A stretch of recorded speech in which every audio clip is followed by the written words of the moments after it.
could when I was small, and it's so picturesque. Looking through the crystal ball, can you picture this? Ciao and welcome to Gio's Paintbrush, where 5 minutes is all it takes to be blown away by one of the world's greatest artists. We're taking it to the Chicago streets in today's show, considering a sculpture by American conceptual artist Dennis Oppenheim, placed at the CTA Brown Line station on Diversey Boulevard back in 2008. Oppenheim, a native of tiny Electric City in Washington State and a longtime New Yorker, passed away in January of 2011 at the age of 72. He began his career in the 60s with installation art, video, and performance art, incorporating earthworks and even the human body into his work, according to the Los Angeles Times. Later, Oppenheim created machine art, systems art he called it, and more recently, large public sculptures that synthesize art and architecture. The Oppenheim sculpture, Arriving Home, has become a part of my daily life, as during the winter months I board the elevated train at Diversey each morning bound for Evanston, and return via the same station every afternoon or evening, thus encountering the piece twice a day, once with the energy and anticipation of the day to come, and then a second time arriving home, usually with a bit less energy, but with the sweet relief and comfort that comes when most of the day's labors are done and evening falls quietly at home. I'm intrigued by what this wonderful sculpture suggests about home, travel, time, change, perspective, purpose, and the human experience. Arriving home is a circle, sort of. I mean, it's clearly round in shape, but unlike a pure circle, its line defies the expectation of closure. And at the top, one thick form hangs where the circle should close, while one thinner line breaks away on its own, leaning away from the expected meeting point. Now, the circle as a geometric shape has a long history in art, usually suggesting infinity, or the natural, cyclical order of life, or completion or fulfillment. And so Oppenheim, by breaking the link, by creating the basic geometric form of a circle, but then intentionally avoiding the well-known artistic meanings related to that form, suggests something entirely different. That is a world in which cycles are broken, a world that is not infinite, a world that is less about fulfillment and predictable completion, and more about change, unpredictability, perhaps even playfulness. Given the title, Arriving Home, and given its placement beneath an elevated commuter railway in the third largest city in the country, this sculpture explores, at least in part, notions of travel and of life as a journey. What I find interesting is the fact that it suggests that while I depart from the same station each morning and return to precisely the same spot every afternoon or evening, somehow things have changed. Perhaps through living the events of the day I have changed, or the world around me has changed, or perhaps even the location, while geographically fixed, has somehow changed. It's this elemental truth that life changes us, that our daily thoughts, experiences, labors, interactions, our journeys in time, do not carry us back to precisely the same point, but instead, often in ways that are difficult to perceive without the perspective time provides, we emerge in a different place as someone new. I think one reason I find Arriving Home to be such an optimistic and beautiful sculpture is that the variety of colors that reflect off its surface at various times of day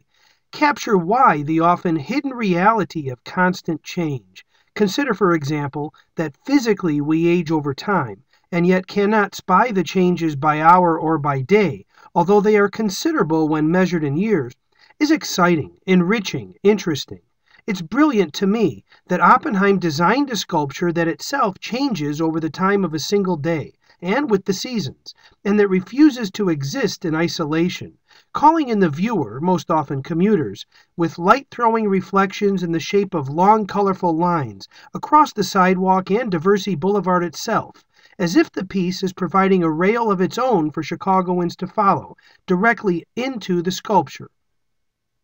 Perhaps this is an effort to slow down the hurried students and workers and tourists and encourage them to experience the art as part of their day's journey, their commute.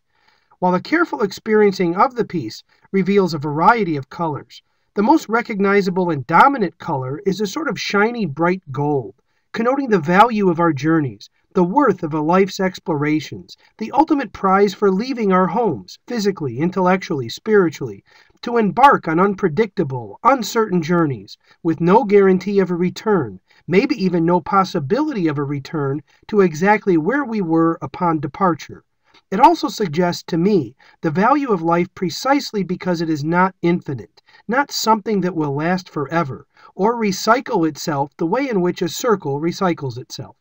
And yet, for all of the meaning I find in the fact that the circle is broken in Oppenheim's sculpture, still there emerges a strong sense of an enclosure, a safe protective wall that, while not perfectly enclosed, still offers refuge, a home. And the feeling one gets upon arriving home, whether from work or from a holiday abroad or even a walk through the neighborhood, is somehow captured here, the feeling of familiarity, of returning to a place, beyond physical, but certainly including our appreciation for physical place, that we experience as womb-like. And this image is suggested in the form, isn't it? As a place we belong naturally, a place that we come to experience emotionally as home. Placed here as the brown, purple, and red lines of the CTA pass above, some heading north, others south, full of passengers, it's impossible not to think on the people in transit directly above the sculpture, anticipating either the comforts of home or the adventure of their journeys away from home, and the noise, the clattering of the trains preparing to stop at the Diversey station, or pulling away for the next stop, and the roar of the red line flying by the station at near full speed, non-stop, adds to the palpable sense of movement of life as travel. Another way to experience the circular form of the sculpture is to look at the thin shape as the beginning of a journey, or allegorically as the beginning of life, and the thicker end, closest to the viewer, as the end, the approach of one's final destination. Oppenheim himself once said of this form when speaking about a similar work, "As you near a destination, it becomes larger and larger and appears to loom." In this sense, arriving home is a conceptual representation of the physical change in perspective one experiences as they approach a destination when traveling. It seems larger to the human eye than when viewed from miles away, even though the actual size of the point of reference, whatever it is actually fixed in reality. But it also captures effectively the emotional swelling, the anticipation, the expectation of arrival, of ending a journey and remaining in place for a time. To me, arriving home captures that peace that comes with the end of a trip, or even the final, restful conclusion of one's journey through this world. This is a remarkable little sculpture, hidden beneath the L tracks on Chicago's north side, and one I derive much pleasure from experiencing as I begin and end my winter days. When I collect my Piaggio motor scooter from winter storage next month and leave the train behind until next November, I'll miss it, but somehow knowing it's there has a comfort of its own. Grazie mille e ciao.